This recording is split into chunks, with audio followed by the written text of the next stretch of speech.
धान में रोपाई के बाद जिंक देना क्यों जरूरी है और अगर हम जिंक नहीं देते हैं तो इसका क्या नुकसान होता है। जैसा हम जानते हैं जिंक एक सूक्ष्म पोषक तत्व है, एक आवश्यक पोषक तत्व है। जैसे कि 17 पोषक तत्व आवश्यक होते हैं, उन्हीं 17 में से एक जिंक है। लेकिन इसकी आवश्यकता कम होती है, लेकिन इसके काम बहुत सारे हैं। रोपाई करने के बाद हमें जिंक सल्फेट धान में देना चाहिए, क्योंकि इससे जो जिंक मिलता है वो बहुत सारे काम करता है। जब हम जिंक देते हैं तो इसका जो काम नजर आता है, जो हमने धान की रोपाई करी है, जो उसकी सीडलिंग है, जो उसकी पौध है, उसको एस्टेब्लिश करने में, उसकी जड़ों की ग्रोथ करने में बहुत सहायता करता है। तो शुरुआती जो जड़ की वृद्धि होती है उसमें जिंक बहुत महत्वपूर्ण रोल उसका होता है। तो जब हम जिंक देते हैं तो शुरुआती अवस्था में जड़ें मजबूत होने लगती हैं, जिससे कि पौध जल्दी तैयार सीधी खड़ी हो जाती है और अपना काम करने लगती है।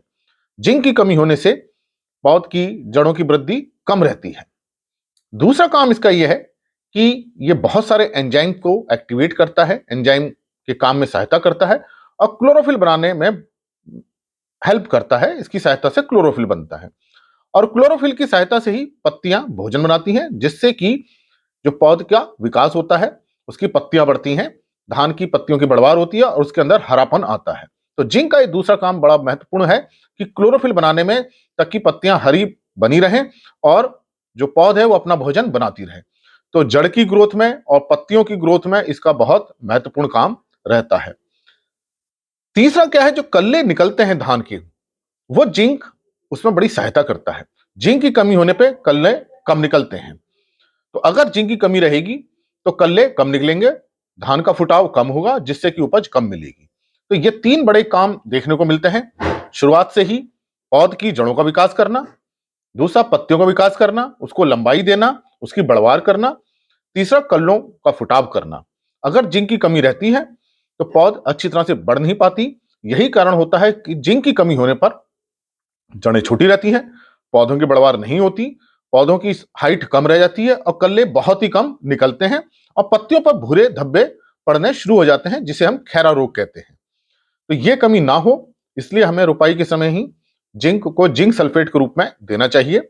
अगर आपके पास 21% वाला जिंक है तो हमें 1 एकड़ में 10 किलो देना चाहिए और अगर 33% वाला जिंक सल्फेट है तो फिर 1 एकड़ में 6 किलो मात्रा हम रोपाई के बाद दे दें। जिंक की अगर कमी रहेगी तो धान की बढ़वार बहुत कम रहेगी और जैसे मैंने आपको बताया कि पत्तियों पे गोल गोल भूरे रंग के धब्बे पड़ने शुरू हो जाते हैं और फिर कल्ले नहीं निकलते, पौधा बहुत छोटा रह जाता है, जिस कारण से उपज हमें बहुत कम मिलती है। तो इस बात का ध्यान रखें कि हम जिंक की कमी ना होने दें, शुरू से ही पूरा जिंक हम दें, ताकि धान की बढ़वार शुरुआत से ही अच्छी हो। और यह भी हमें ध्यान रखना है कि ये जो जिंक सल्फेट हमें देना है, रुपाई के समय देना है। अगर हम 20, 25, 30 दिन बाद देते हैं रुपाई के तो इसका इतना असर देखने को नहीं मिलता, क्योंकि जब हम रुपाई के समय जिंक देते हैं तो शुरुआत से ही जिंक मिलना शुरू हो जाता है और पौधों की जड़ों की वृद्धि, उसकी पत्तियों की बढ़वार, उसकी लंबाई और कलियों का फुटाव शुरू हो जाता है। तो इन बातों का अगर आप ध्यान रखेंगे, जिंक की कमी नहीं होने देंगे, तो धान में आप देखेंगे कि आपको अच्छी उपज प्राप्त होगी। धन्यवाद।